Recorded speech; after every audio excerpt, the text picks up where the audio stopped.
Bonjour à tous, c'est un plaisir de pouvoir se retrouver ce matin, même si c'est toujours par l'intermédiaire d'une vidéo. Enfin, on commence à avoir l'habitude maintenant. Et n'oubliez pas que de toute façon, à 11 heures, on a notre rendez-vous Zoom pour partager la scène ensemble, partager aussi des nouvelles et pouvoir prier les uns avec les autres. Et ça rajoutera quand même un peu de réalité dans toute cette virtualité. Alors pour cette vidéo, je vous présente le programme. On va se régaler tout à l'heure avec un message de Christopher. Et avant ça, on va avoir la chance de pouvoir chanter avec les musiciens à distance, parce qu'ils nous ont encore une fois préparé un paquet de chants, ils ont pris le temps d'enregistrer tout ça. Et justement, j'aimerais remercier chacun qui a participé à l'élaboration de cette vidéo, de ce culte par Internet, parce que ça prend du temps de s'enregistrer, c'est pas évident non plus, un exercice compliqué, et d'autant plus que beaucoup ont repris le travail, du coup c'est difficile de trouver le temps entre bah oui, le boulot, la vie de famille, tout ça. Donc merci aux musiciens, merci à Christopher et merci aussi pour les modules EDD pour les enfants, parce que ça aussi c'est précieux et ça prend du temps. Alors je vous propose de commencer notre temps de culte de la meilleure façon qui soit, c'est-à-dire en priant pour remettre ces instants entre les mains de notre Seigneur. Père, merci de rendre encore une fois ce culte, ce temps possible en France en 2020, malgré toutes les circonstances. Merci parce qu'on a l'assurance que tu es au-dessus, que tout est entre tes mains, que tu veilles, et ouais, c'est toi qui domines sur tout, tu contrôles tout.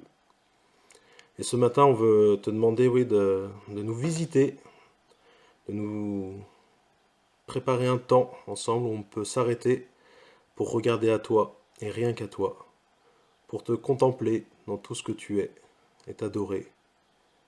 Se remémorer aussi tout ce que tu as fait, penser à tout ce que tu vas faire, et oui, que nos cœurs puissent te chanter, te louer et t'adorer encore ce matin. S'il te plaît, oui, prends nos cœurs, modèle-les comme tu as envie qu'ils soient, que ce soit des cœurs d'adorateurs, des cœurs qui te réjouissent, qui te font plaisir, que la louange qui sortira de nos bouches puisse vraiment ouais, te faire plaisir, te rendre joyeux. On te remet ces instants dans le nom de ton Fils Jésus. Amen. Alors, avant de rentrer dans tout ce beau programme que je vous ai présenté, je vous propose de lire le psaume 66, des versets 1 à 9. C'est un psaume que j'ai lu là, et il tombait plutôt bien parce que avec les jeunes, on fait en ce moment une étude sur Daniel et on regarde surtout les prophéties sur la fin du livre de Daniel. Et c'est impressionnant de voir comment Dieu est souverain, voir que rien n'échappe à son contrôle. Tout ce qui s'est passé dans l'histoire, il le savait bien avant. Il en a donné la preuve en disant à Daniel ce qui allait se passer. Daniel l'a écrit et aujourd'hui on peut regarder derrière nous dans l'histoire avec un grand H et on voit que ça s'est réalisé précisément comme Dieu l'avait annoncé. Et là on voit à quel point Dieu est souverain, à quel point il est grand, à quel point il domine sur tout en fait. Et je trouve ça formidable, et c'est un peu ce qu'on retrouve dans le psaume 66. Alors je vous propose de le lire avant de pouvoir louer notre Seigneur. Je lis dans la version Semeur. Au chef de chœur, cantique, psaume. Poussez vers Dieu des cris de joie, vous tous, habitants de la terre. Chantez sa gloire, honorez-le par vos louanges. Parlez ainsi à Dieu, que tes actions sont imposantes. Devant ton immense puissance, tes ennemis s'inclinent. Prosternés devant toi, la terre entière entonne un chant en ton honneur et te célèbre. Venez voir ce que Dieu a fait, car ses actions sont imposantes en faveur des humains. La mer changée en terre ferme, le fleuve passé à pied sec. Aussi, nous exultons en lui, car il gouverne pour toujours avec puissance, et ses yeux surveillent les peuples afin que les rebelles ne puissent pas se dresser contre lui. Bénissez notre Dieu, ô peuple, faites retentir ses louanges. C'est grâce à lui que nous vivons. Il nous a gardés de la chute. Vous voyez, ça tombe bien de cette lecture de psaume avec les études qu'on fait donc sur Daniel. On voit que Dieu est totalement souverain sur toute l'histoire de l'humanité, où en fait ouais, l'humain ne décide de pas grand-chose, ou en tout cas toutes les décisions humaines, rien n'échappe au contrôle de Dieu. On le lit au verset 7, il gouverne pour toujours avec puissance. C'est Dieu qui ultimement est au-dessus de tout, et il le fait avec puissance, et on le sait aussi avec amour et sagesse. Et on voit aussi que dans ce psaume, que Dieu est intervenu au cours de l'histoire de l'humanité. Il l'a fait à plusieurs reprises. Là, il n'y a que deux exemples. La mer changée en terre ferme, le fleuve passé à pied sec. Mais quels exemples déjà? Des exemples de sauvetage de son peuple incroyables. Dieu peut intervenir dans l'histoire. Dieu intervient dans l'histoire, des fois de façon imperceptible. On ne l'a même pas vu venir, on ne sait pas que c'est lui, mais il nous a sauvés ou il nous a fait du bien.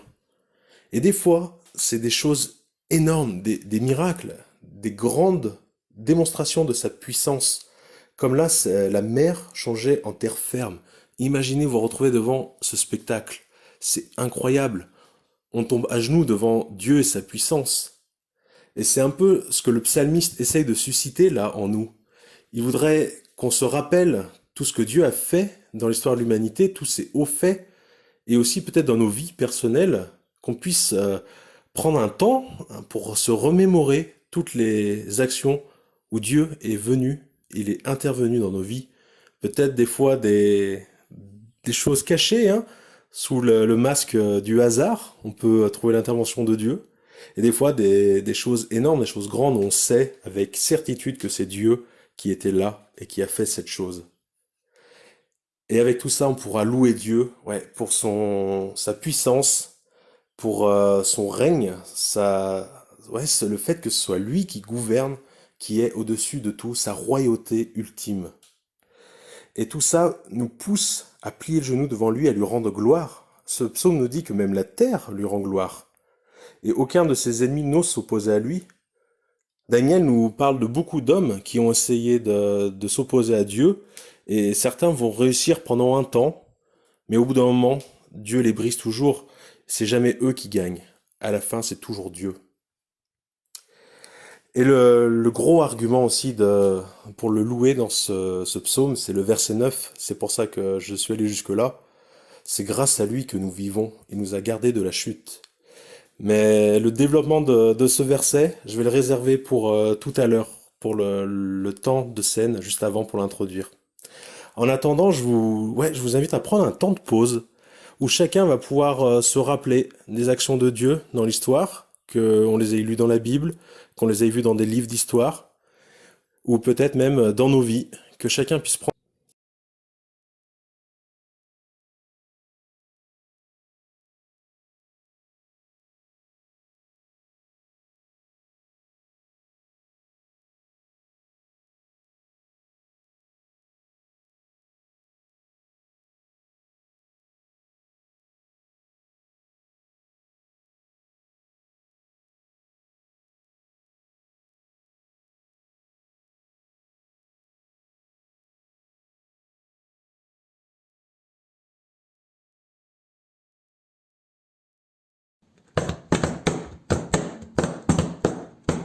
Acclamez Dieu, gens du monde entier, et célébrez son nom glorieux. Honorez-le par vos louanges, dites à votre Dieu. Tu es grand, grand et glorieux, nous t'honorons par nos louanges, tu es notre Dieu. Acclamez Dieu, gens du monde entier, célébrez son nom glorieux. Honorez-le par vos louanges, dites à votre Dieu.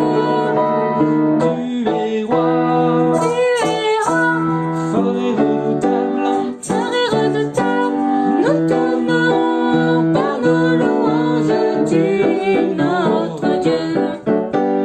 Acclamez Dieu, gens du monde entier, célébrez son nom glorieux. Honorez-le par vos louanges, dites à votre Dieu. Ta puissance, brise tous nos liens, nous t'honorons par nos louanges, tu es notre Dieu. Acclamez Dieu, gens du monde entier, célébrez son nom glorieux. Honorez-le par vos louanges, dites à votre Dieu.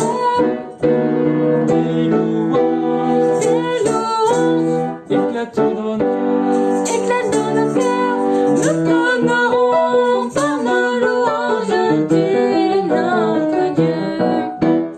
tu es notre Dieu.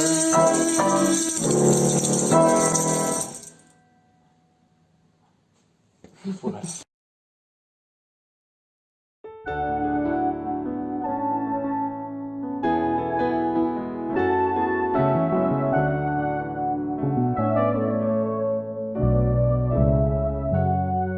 Car Dieu est un Dieu puissant, il règne de son saint lieu avec sagesse, amour. Oui, Dieu est un Dieu puissant. Car Dieu est un Dieu puissant, il règne de son saint lieu avec sagesse, amour. Oui, Dieu est un Dieu puissant. Car Dieu est un Dieu puissant, il règne de son saint lieu avec sagesse, amour. Oui, Dieu est un Dieu puissant. Oui, Dieu est un Dieu puissant. Car Dieu est un Dieu puissant, il règne de son saint lieu avec sagesse, amour. Oui, Dieu est un Dieu puissant. Car Dieu est un Dieu puissant, il règne de son saint lieu avec sagesse, amour. Oui, Dieu est un Dieu puissant.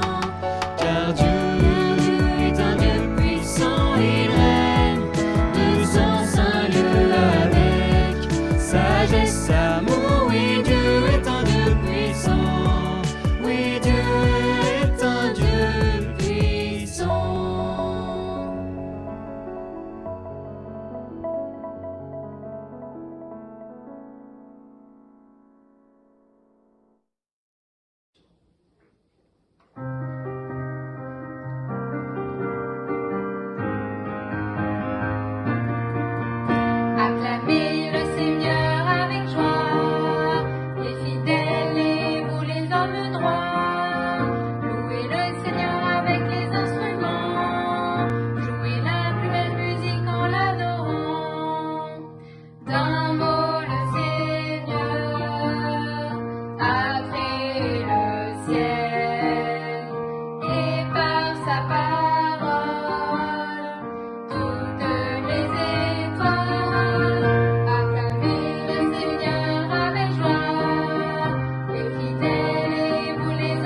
Alléluia. Alléluia. Toi seul est digne de recevoir louange et gloire pour l'éternité. Toi seul est digne de recevoir louange et gloire pour l'éternité.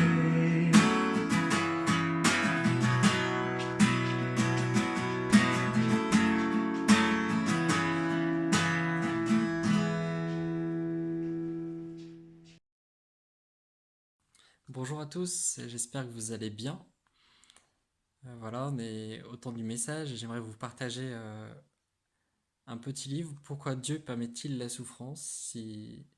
Si en ce moment vous vivez des moments difficiles, j'espère que ça vous encouragera. C'est un petit livre Croire et lire, je crois que tu connais bien ses publications, Prisca. Ce livre s'appuie sur celui de Job pour donner des éléments de réponse.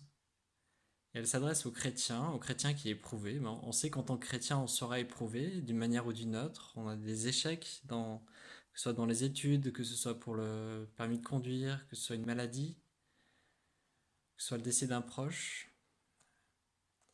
On sera éprouvé. Et ce petit livre s'adresse aux chrétiens qui se demandent pourquoi ce malheur lui arrive. Et ils demandent à Dieu, mais pourquoi? Donc on va voir quelques éléments de réponse. Et même si tout va bien pour vous, ce que je vous souhaite, la leçon que Job a apprise est riche même quand tout va bien. Et elle peut aussi permettre de se préparer pour une épreuve à venir. Voilà. Seigneur, bénis ce petit moment de partage de ta parole. Qu'il soit riche, Seigneur. Apprends-nous quelque chose de cette leçon que Job a apprise lui-même de ta part. Ou rappelle-nous, Seigneur.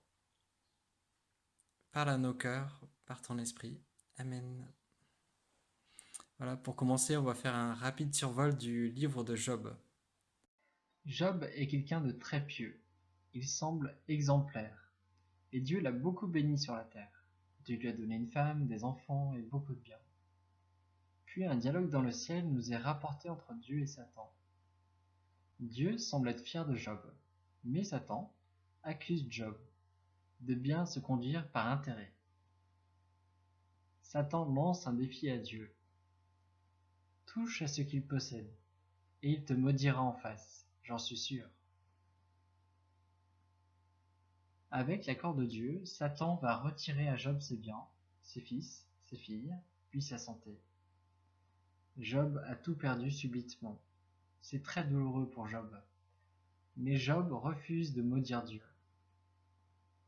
Dans la suite du livre de Job, nous sont rapportés les discours entre Job et ses amis qui viennent pour le consoler. Puis, vers la fin du livre, Job crie à Dieu. Et enfin, Dieu lui-même va répondre à cet appel de Job. Job pose la question: pourquoi Dieu permet que je vive ces souffrances?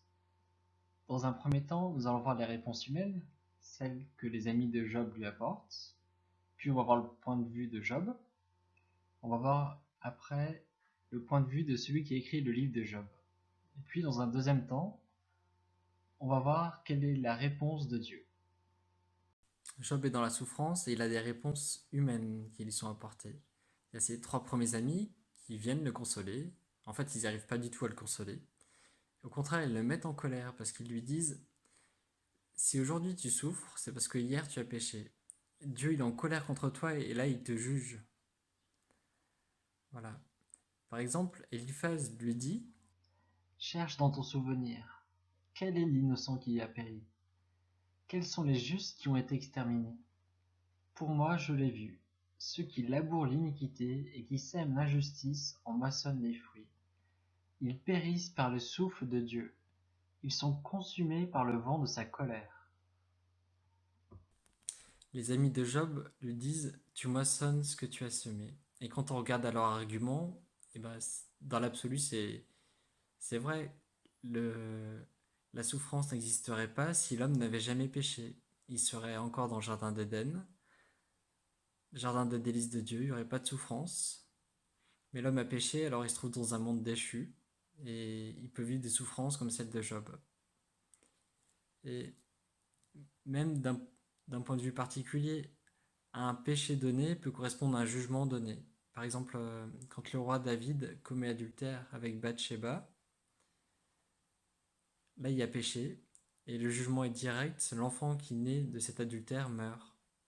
Ça peut arriver. Mais le livre de Job est là pour nous enseigner qu'il n'y a pas forcément un lien entre une épreuve et un péché. Et quand on dit qu'est-ce que j'ai fait pour mériter ça, en fait, on fait comme les amis de Job, on cherche ce lien entre péché et épreuve. Alors une première leçon, c'est d'être prudent. Première leçon que nous apprend ce livre de Job, c'est d'être prudent à faire des liens comme cela dans notre vie et encore plus dans la vie des autres. N'imitons pas les amis de Job qui ont été repris par Dieu. Puis il y a le quatrième ami de Job qui parle. Il apporte un élément de réponse nouveau aux souffrances de Job et il lui dit « C'est pour t'avertir que Dieu t'envoie cette épreuve. » Par exemple, Job 36, verset 15, « Mais Dieu sauve le malheureux dans sa misère et c'est par la souffrance qu'il l'avertit. » Il dit que l'épreuve est utilisée par Dieu comme avertissement pour nous préserver de faire le mal. Et c'est vrai que dans notre vie, en tout cas dans la mienne, je reconnais, quand tout va bien, c'est pas là où je suis le plus près de Dieu. Et plutôt que d'être reconnaissant parce que tout va bien, quelquefois et souvent j'ai besoin d'une épreuve pour me rapprocher de Dieu. Je crois qu'on est un peu comme cet enfant qui, quand tout va bien, va à droite, à gauche, écoute pas trop sa maman. Mais à partir du moment où il tombe, il a besoin de sa maman pour se faire consoler, pour se faire guérir. Et on voit aussi ça dans la parabole du fils prodigue. Quand il a de l'argent, quand tout va bien, il se pose pas trop de questions. Mais à partir du moment où il est dans la misère, alors il se met à réfléchir, puis finalement il se repent et puis il retourne vers son père. Voilà. L'argument d'Éliu, c'est parfois Dieu utilise une épreuve pour nous ramener sur la bonne voie. Et Job, le principal intéressé, qu'est-ce qu'il en pense de ses souffrances? Eh bien, il y a des longs discours qui nous sont rapportés de Job, 20 chapitres. Et on voit Job qui se débat avec toutes sortes d'émotions, contrairement à un théologien qui peut réfléchir froidement sur le pourquoi des souffrances. Lui, il est dans une lutte et il a des émotions contradictoires. Il vit des hauts et des bas. Et dans ces bas, Job, il se plaint à Dieu. On le voit aussi amer, on le voit aussi en colère contre Dieu. Mais Job n'a pas maudit Dieu comme Satan l'avait parié. Et dans ces hauts, on voit Job qui fait confiance à Dieu. Il exprime sa confiance en Dieu qui va le délivrer. Et globalement, Job, il est resté soumis à Dieu. Et la soumission de Job, elle est belle quand il dit « L'Éternel a donné et l'Éternel a ôté, que le nom de l'Éternel soit béni. » Ou alors, nous recevons de Dieu le bien, et nous ne recevrions pas aussi le mal? Job se bat avec toutes sortes d'émotions. Il ne comprend pas ce qui lui arrive, il ne trouve pas de réponse à ce qui lui arrive. Mais il veut rester fidèle, même s'il ne comprend pas, il veut rester fidèle à Dieu. L'auteur du livre de Job nous dit que les souffrances de Job, elles ont pour but de rendre témoignage dans le ciel. D'un côté, sur la terre, il y a Job. Il y a Job qui a tout perdu, tous ses biens, il est pauvre, il a perdu sa santé, maintenant il a une ulcère, c'est une maladie qui est répugnante. Il est avec ses amis qui ne le comprennent pas, sa femme a cessé de le soutenir. Voilà, il a tout perdu, il semble dans le déshonneur le plus total. Et d'un autre côté, dans le ciel, les regards sont tournés vers lui. Parce que, en fonction du comportement de Job, soit Satan va gagner son pari, soit Dieu sera glorifié. Si Job maudit Dieu, alors Satan va gagner son pari. Mais si Job reste confiant dans l'épreuve, alors Dieu sera glorifié. En quelque sorte, là, Dieu, il a confié son honneur à Job. Et ça peut être un encouragement pour nous, chrétiens, lorsque nous sommes dans l'épreuve. Même dans une misère apparente, on peut faire la gloire de Dieu. Puis il y a une autre consolation pour le chrétien qui est dans l'épreuve, c'est que Jésus, il ne nous regarde pas les bras croisés en regardant comment est-ce qu'on va réagir. Jésus, il a compassion pour celui qui souffre et il a porté les souffrances à la croix. Il a porté nos souffrances et les souffrances de Jésus sont incomparables avec celles de Job.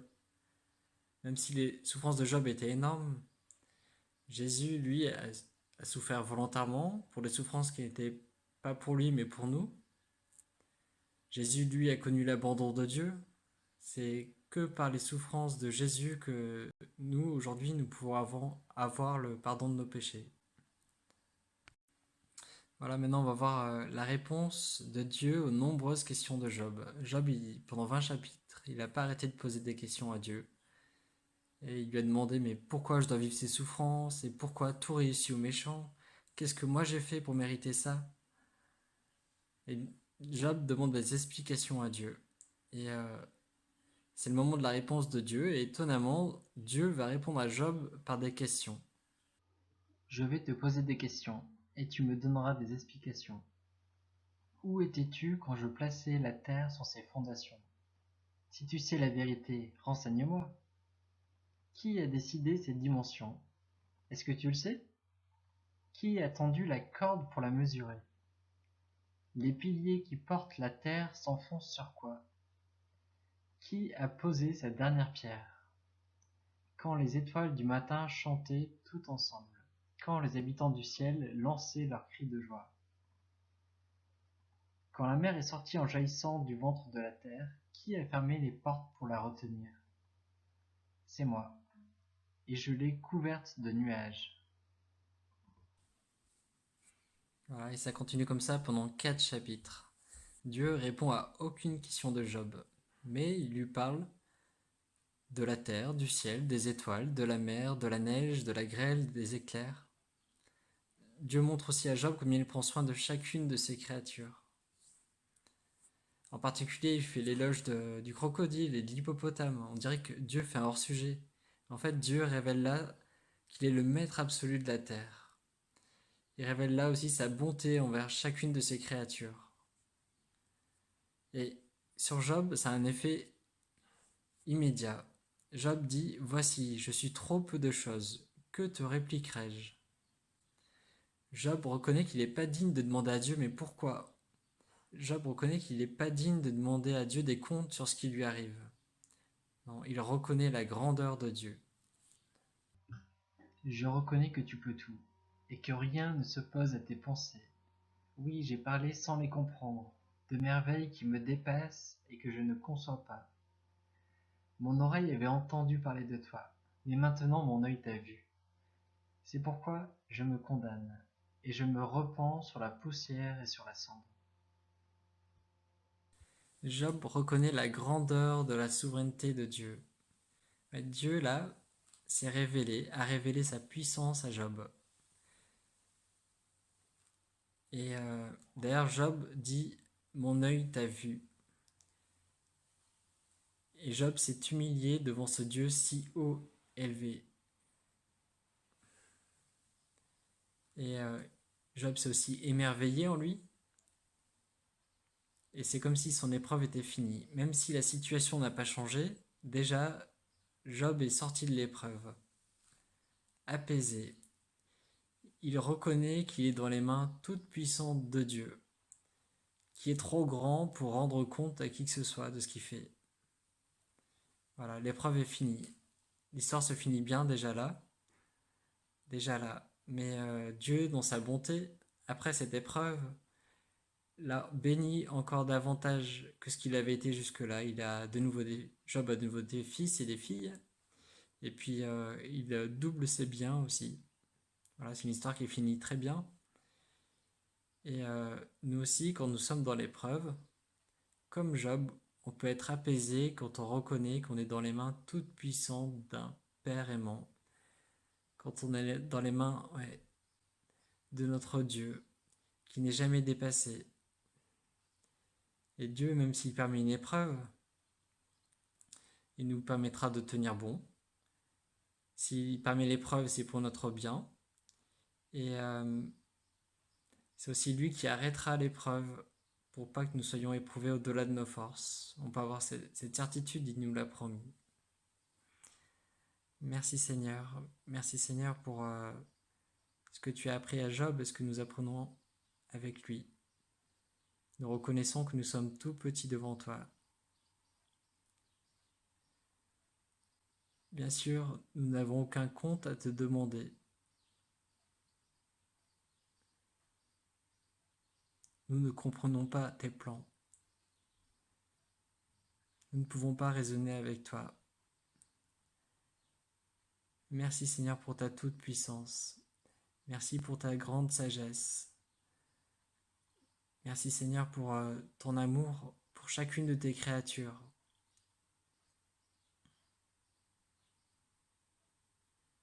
Amen.